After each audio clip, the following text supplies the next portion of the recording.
Good morning. Father Michael here.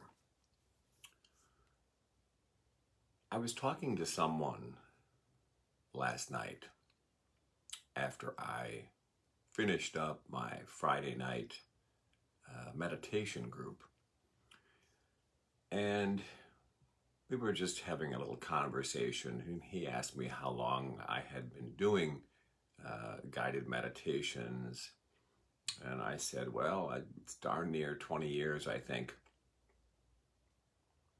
And he noticed, as many people do, that I never have a script that I'm reading for these guided meditations. I just go into it and let that inner inspiration kind of set the storyline.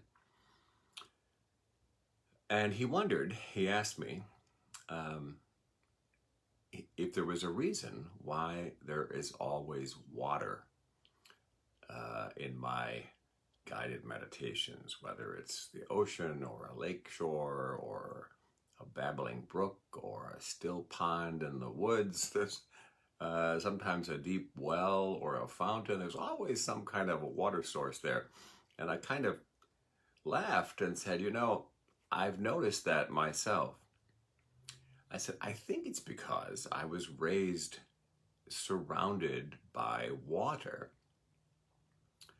And once I got over my fear of going into the water as a young boy and learned how to swim,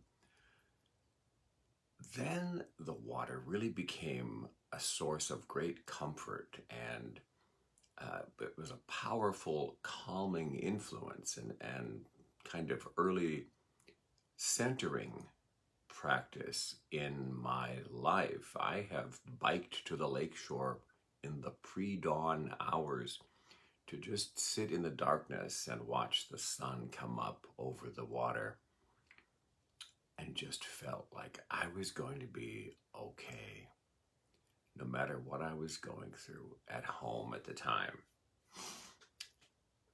All of my vacations, literally, I think every single one,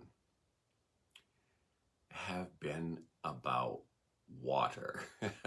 Whether it's, going to New Orleans and driving along the coast on I-10 to Pensacola, on the Gulf of Mexico, or maybe it is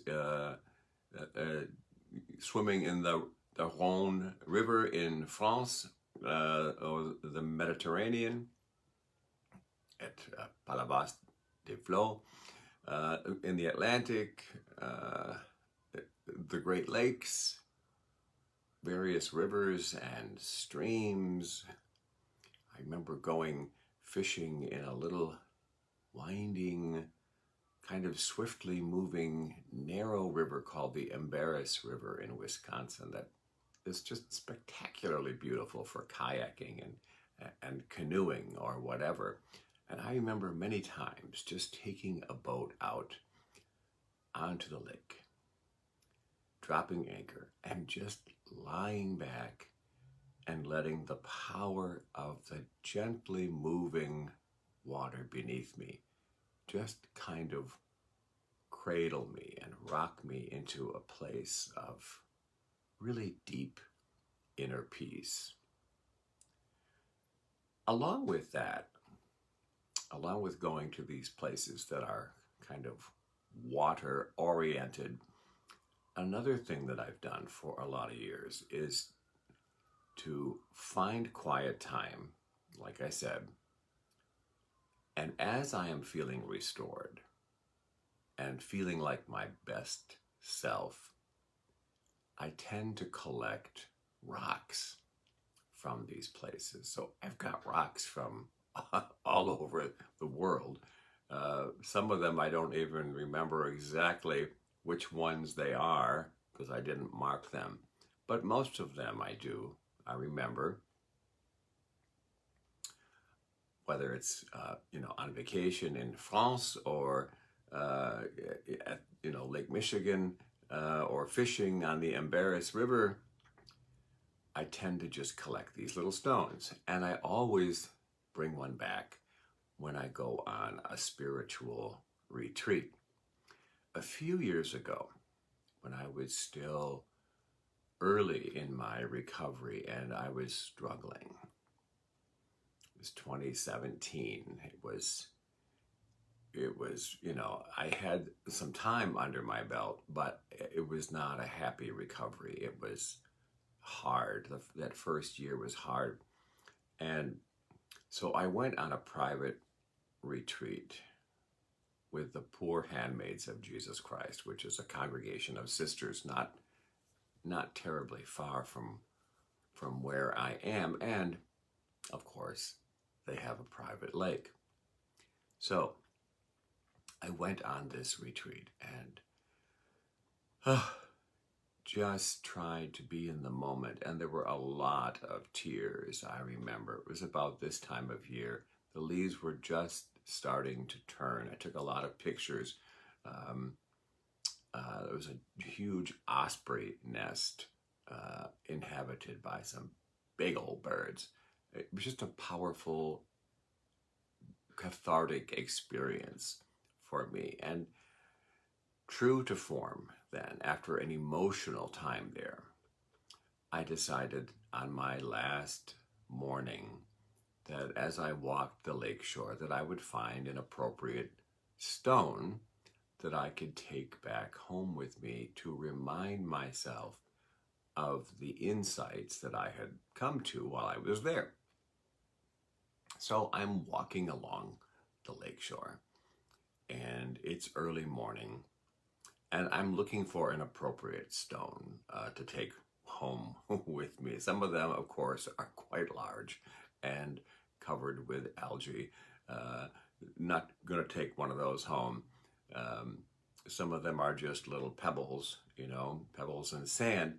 But then there were a bunch of cobbles that were not overly large that would fit in my pocket. And so one of them kind of looked appealing to me. It was slightly under the water, and it was darker than some of the other ones. It kind of stood out in a way. And so I bent to pick it up. But when I turned the stone over in my hand, I noticed that it had like a chunk missing out of it on the underside. And so I dropped it and decided to keep looking. But something began to trickle into my mind right at that moment. And I picked up that stone again. And I felt the smoothness of it on the one hand, as well as the roughness of the underside where there was that chunk that had somehow gotten broken out of it. And it occurred to me that this was in fact the perfect stone. It was exactly like my life. Weathered, durable in a lot of ways, could do a lot of damage,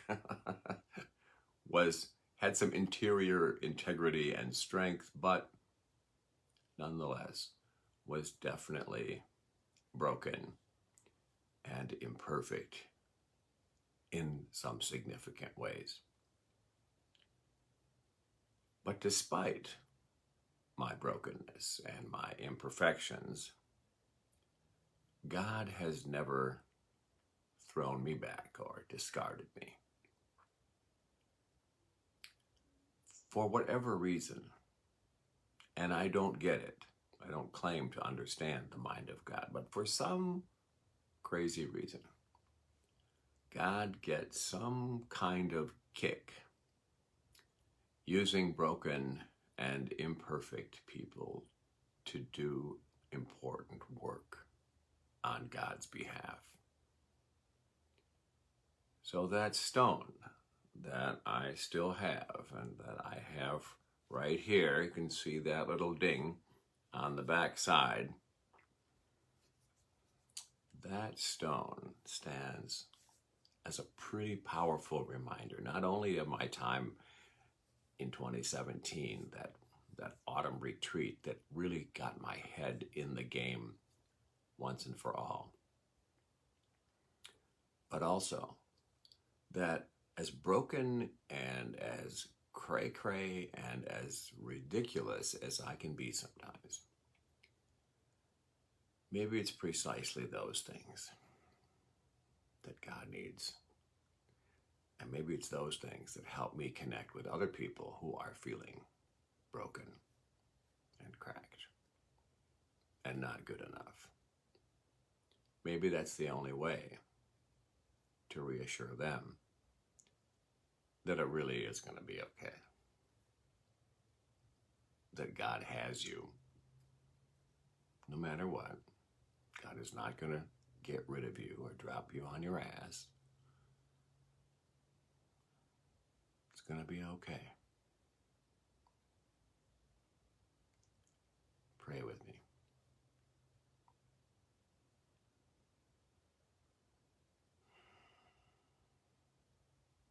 Loving Father, Mother God, we come into your presence on this early Saturday morning,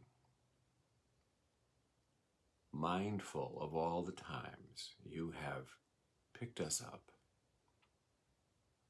calmed our spirits, inspired us to just be more calm than we are used to being. Help us today to accept our imperfections and our brokenness. Help us to remember that you are never going to discard us or cast us aside. And that in fact, if we can come to some kind of acceptance and peace about our brokenness, your power can really shine through it. For all of those people in our lives who are feeling broken and undesirable and imperfect, we lift them up in this moment. We celebrate them. We thank you for putting them in our lives. Help us today to be a little more compassionate with ourselves, that we might be more compassionate with all those you send our way. Amen. Have a great day.